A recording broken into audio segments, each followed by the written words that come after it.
सभी साथियों को नमस्कार। मैं गजेंद्र बिश्नोई हमारे नए चैनल पे आप सभी का हार्दिक स्वागत करता हूं। इस वीडियो में हम लोग चर्चा करने वाले हैं IFMS 3.0 पर कार्मिक की आईडी को ट्रांसफ़र किस प्रकार से करते हैं, क्या क्या हम लोगों को ध्यान रखना चाहिए और कौन कौन से स्टेप्स आपको फॉलो करने होंगे। मैं वीडियो प्रारंभ करूं उससे पहले आपसे निवेदन करूंगा, हमारा जो पुराना चैनल शिक्षा समाचार के नाम से था वो टेक्निकल प्रॉब्लम की वजह से नहीं चल पा रहा है। अभी नए वीडियोज़ हम लोग इसी नए चैनल पर डाल रहे हैं। आप सभी से गुजारिश रहेगी, आप सभी नए हैं, चैनल को सब्सक्राइब अवश्य कर लीजिएगा। चलिए साथी वीडियो प्रारंभ करते हैं। कार्मिक की आईडी को ट्रांसफ़र करने के लिए हम लोगों को एचओ रोल का काम लेना होगा। एचओ रोल में आप लोग जाएंगे, जहाँ पे भी जितने भी आपको रोल डेस्क दे रखे हैं उसमें से एचओ रोल में जाते हैं। एचओ रोल के अंदर एम्प्लॉय मैनेजमेंट पे आते ही ये एक नया एरर आपको आ रहा होगा, तो इससे आपको घबराने की आवश्यकता नहीं है, क्योंकि एलिमेंट्री सेटअप के पोस्ट है वो यहाँ पे मैप नहीं होने की वजह से ये आता है। तो आप इसे यहाँ से काट दीजिएगा। अब अपन लोग यहाँ पे पहुँचते हैं तो एम्प्लॉय मैनेजमेंट के अंदर ऑप्शन रहता है एम्प्लॉय ट्रांसफ़र मैनेजमेंट। आप एम्प्लॉय ट्रांसफ़र मैनेजमेंट इस वाले ऑप्शन पे क्लिक करते हैं तो इसके नीचे दो ऑप्शन खुलते हैं, ज्वाइनिंग और रिलीविंग। किसी कर्मचारी को ज्वाइन करवाना तो ये वाला ऑप्शन काम लेंगे, और हम लोग रिलीव कर रहे हैं, अभी उनकी आईडी को ट्रांसफ़र करना है तो रिलीव पे क्लिक करेंगे। रिलीव पे क्लिक करते हैं तो अपने जितने भी कर्मचारी होंगे उन सभी कर्मचारियों की लिस्ट शो होगी। जिस कर्मचारी को रिलीव करना है उसके सामने ऑप्शन लिखा होगा रिलीव, उस रिलीव पे क्लिक करते हैं। जैसे इस पर रिलीव पे क्लिक करते हैं तो उस कर्मचारी की सारी डिटेल्स अपने सामने शो होगी। यहाँ पे गवर्नमेंट ऑफिस ही सिलेक्ट रहेगा और रीजन फॉर रिलीविंग, इनको रीजन क्या है जिस वजह से ट्रांसफ़र रिलीव क्यों कर रहे हैं। जनरली ट्रांसफ़र हुआ है, ट्रांसफ़र ऑन रिक्वेस्ट हुआ है, तो हम लोगों को जनरली ट्रांसफ़र इस वाले ऑप्शन को, जनरल ट्रांसफ़र वाले ऑप्शन को ही सिलेक्ट रखना है। उसके बाद रहता है ट्रांसफ़र ऑर्डर अथॉरिटी, यानी जिस कर्मचारी के आप आईडी ट्रांसफ़र कर रहे हैं उनका ऑर्डर किसने किया है ट्रांसफ़र करने का। तो इसमें अपन वेतन व्यवस्था के तहत भी आदेश होता है।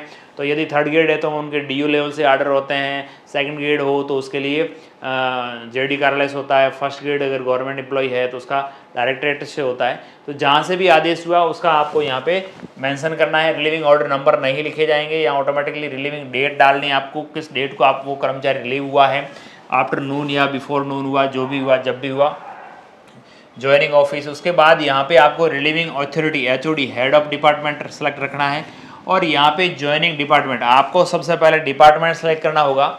जब तक डिपार्टमेंट सही तरीके से सेलेक्ट नहीं होगा तब तक आपका यहाँ पे DDO नहीं आएगा, ज्वाइनिंग ऑफिस सही तरीके से नहीं आएगा। तो आप जिस भी डिपार्टमेंट से बिलोंग करते हैं उस डिपार्टमेंट को यहाँ पे सही तरीके से सेलेक्ट करेंगे। जैसे मैं स्कूल एजुकेशन की बात करूँ तो यहाँ सेकेंडरी एजुकेशन डिपार्टमेंट 17 कोड वाला रहेगा। चाहे एलिमेंट्री एजुकेशन हो चाहे सेकेंडरी एजुकेशन हो, सभी लोगों का पेमेंट है वो सेकेंडरी एजुकेशन के तहत आहारित होता है। इसलिए आपको ये वाला डिपार्टमेंट सेलेक्ट करना है। जैसे ये डिपार्टमेंट सेलेक्ट करेंगे और ऑफिस के अंदर आपको थोड़ा सा वेट करना है, क्योंकि पूरे राज्य भर के जितने भी ऑफिसेज हैं वो आने में, लोड होने में समय लगता है। तो 1-2 मिनट का समय लगेगा, जितनी आपकी नेट की स्पीड होगी उसके अनुसार ये काम करेगा। तो यहाँ पे आपको वहाँ के DDO कोड डालने हैं, ऑफिस ID और DDO कोड दोनों में से कोई भी आप डालेंगे। जहाँ तक है यहाँ ऑफिस ID डालनी चाहिए। ऑफिस ID से यहाँ पे डाटा सर्च होता है, तो उसकी ऑफिस ID डालेंगे तो वो जिस भी ऑफिस में आप ट्रांसफ़र करना चाह रहे हैं वो ऑफिस का नाम यहाँ आ जाएगा, उसको सेलेक्ट कर लेंगे। यहाँ पे क्या रहेगा, ज्वाइनिंग लोकेशन, तो वो ऑटोमेटिकली वहाँ पे आ जाएगा। जो भी आप DDO सेलेक्ट करेंगे, HO सेलेक्ट करेंगे, वहाँ ऑटोमेटिकली आ जाएगा ऑफिस का नाम। उसके बाद आ रहा है सैलरी पेड अप टू, यानी उनको कब तक की सैलरी का भुगतान कर दिया गया है। यहाँ पे आप लोगों को थोड़ा ध्यान रखना होगा। कई कर्मचारी ऐसे हैं जिनका 400 महीने पहले का सैलरी आपको देना है, और यहाँ पे आप जब डेट डालते हैं, जैसे मैंने रिलीविंग डेट 15 मई डाली है, तो 15 मई डाली है तो अप्रैल तक की सैलरी स्वाभाविक सा बन गई होगी। तो कई बार यदि आपको जनवरी फरवरी की सैलरी देनी है तो क्या करेंगे। यहाँ आप यदि रिलीविंग डेट पहले की डालते हैं तो रिलीविंग ऑर्डर कब हुआ वो भी प्रॉब्लम करेगा। इसलिए आपको ध्यान ये रखना है कि आप कोई सी भी डेट डाल देंगे, कहीं कोई आगे जाकर के सैलरी पेड अप टू का प्रॉब्लम्स नहीं आएगा। केवल LPC में डेट लिखी आएगी, उसको आप घेरा कर करके लाल पेन से मेंशन कर दें कि इनकी है वो यहाँ तक की सैलरी पेड की जा चुकी है, आगे की सैलरी का पेड किया जाना है। जैसे ही मैं इसको बैक करूँगा, अप्रैल में जाऊँगा तो यहाँ देख पाएंगे आप 30 अप्रैल ही डेट कर पा रहे हैं, उससे ज़्यादा नहीं। रिमेनिंग CL बैलेंस, यानी उनके खाते में कितनी CL है और कितनी RH है वो बैलेंस में है, जिस डेट को आप ट्रांसफ़र कर रहे हैं उस डेट को। यहाँ उनकी कोई रिकवरी बाकी हो तो एंटर अमाउंट डालेंगे, बजट हेड डालेंगे, और रिकवरी नहीं है तो कोई इशू नहीं। डॉक्यूमेंट टाइप्स का सिलेक्ट करेंगे। डॉक्यूमेंट टाइप के अंदर आप लोगों को किस तरह का, नो ड्यू सर्टिफिकेट हो, अदर डॉक्यूमेंट हो, रिलीविंग ऑर्डर सेक्शन हो, रिटायरमेंट ऑर्डर हो, सस्पेंड ऑर्डर हो, ट्रांसफर ऑर्डर हो, जिस भी तरह का ऑर्डर आप यहाँ पे अपलोड करना चाहें वो ऑर्डर अपलोड कर देंगे। यहाँ पे ऑर्डर अपलोड करने के बाद आपको कॉपी देनी है। ये ऑर्डर होने के बाद कॉपी देनी, आप ये रिलीविंग ऑर्डर किस किस को भेजना चाहेंगे, एंटर डेजिग्नेशन इन, उसका पद लिखना है, उसका विभाग लिखना है, उन ऑफिस लिखना है और ऑफिस का एड्रेस लिखना है।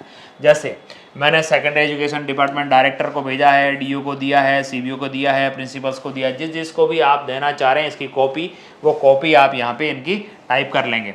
उसके बाद यहाँ रिमार्क के अंदर आपको कुछ न कुछ लिखना अनिवार्य है। रिमार्क के अंदर कुछ नहीं लिखेंगे तब तक ये साथियों सबमिट का ऑप्शन है वो हाईलाइट नहीं होगा। कई साथियों का हमारे पास कॉल आते हैं, कमेंट्स आते हैं कि सर हमारे तो सबमिट का ऑप्शन आ ही नहीं रहा है। तो सबमिट का ऑप्शन तब आएगा जब आप यहाँ पे कुछ न कुछ रिमार्क लिख देंगे। रिमार्क लिखा, ओके लिखा मैंने, सबमिट का ऑप्शन आ गया। जैसे ही मैंने सबमिट किया, ये कंफर्म मांगेगा, यस करिएगा। यस करेंगे तो आपके सामने ऑर्डर आएगा। उस ऑर्डर को एक बार अच्छी तरह से देख लीजिएगा सही जगह पे हम लोग ट्रांसफर कर पा रहे हैं या नहीं कर पा रहे हैं। उसके बाद आपको यहाँ पे ई साइन करना है। इसके अंदर नीचे एलपीसी का पूरा डाटा जाता है, उनका कितना बेसिक, कितना कटौती, क्या वगैरह सब कुछ आएगा, उसे आप अच्छी तरह से देख लीजिए। उसके बाद ई साइन करना है, आपको ई साइन पे क्लिक करना है। जैसे ही ई साइन पे क्लिक करेंगे तो आपको आधार नंबर मांगा जाएगा। डीडीओ साहिबान के एचओ के आधार नंबर डालने हैं, ना कि कर्मचारी के। एचओ का आधार नंबर डालेंगे, ओटीपी भेजेंगे, ओटीपी आएगा, ओटीपी डाल देंगे, सबमिट हो जाएगा, सक्सेसफुली ओके कर देंगे। ओके करने के बाद आपको बहुत सावधानी पूर्वक काम करना है। यहाँ से इसको डाउनलोड या प्रिंट अवश्य ले लेना है। यदि डाउनलोड या प्रिंट लेने से आप रह जाते हैं तो आगे जाके आपको समस्या आएगी, ऑर्डर दोबारा से प्रिंट नहीं हो पाएगा। इसलिए सभी साथियों से गुजारिश रहेगी इस ऑर्डर को यहीं से प्रिंट या डाउनलोड अवश्य कर लें। यदि प्रिंट या डाउनलोड नहीं कर पाएंगे तो आगे जाकर के दोबारा से इसको प्रिंट करने का आपके पास कोई ऑप्शन नहीं बचेगा। अब यहाँ से आपको मैं थोड़ा सा जुगाड़ बताना चाहूँगा, जो आप भूल जाएं प्रिंट करने से। ये एलपीसी वगैरह आपको इसमें साथ में दिख रही होगी, ये पूरी एलपीसी वगैरह है। आप यदि नहीं कर पा रहे हैं तो जहाँ भी कर्मचारी ज्वाइन कर रहा है वहाँ ज्वाइन करवाते समय डॉक्यूमेंट्स शो होते हैं, कौन कौन से डॉक्यूमेंट्स अपलोड किए। यहाँ मैंने अभी जो डॉक्यूमेंट्स आपको अपलोड किए, जब ज्वाइन होता है कर्मचारी वहाँ पे डॉक्यूमेंट शो होते हैं, तो वो डॉक्यूमेंट में ये ऑर्डर भी शो करेगा।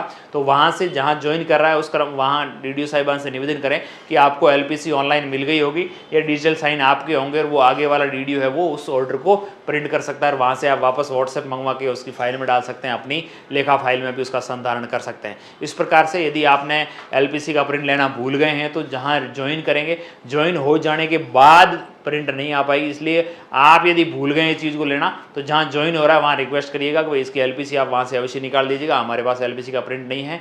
फिर भी यदि नहीं हो पाता है तो आप ऑफलाइन एलपीसी बना करके दे दीजिए, कोई इश्यू नहीं है, एलपीसी ऑफलाइन भी मान्य होती है। तो इस प्रकार से किसी कर्मचारी की आईडी को ट्रांसफर करने में आपको कहीं पर भी दिक्कत आए हमें कमेंट करिएगा, रिप्लाई करने का प्रयास करेंगे। एक बार पुनः निवेदन करूँगा, नए हो चैनल को सब्सक्राइब अवश्य कर लीजिएगा, लाइक शेयर एंड कमेंट अवश्य करिएगा। बहुत बहुत धन्यवाद।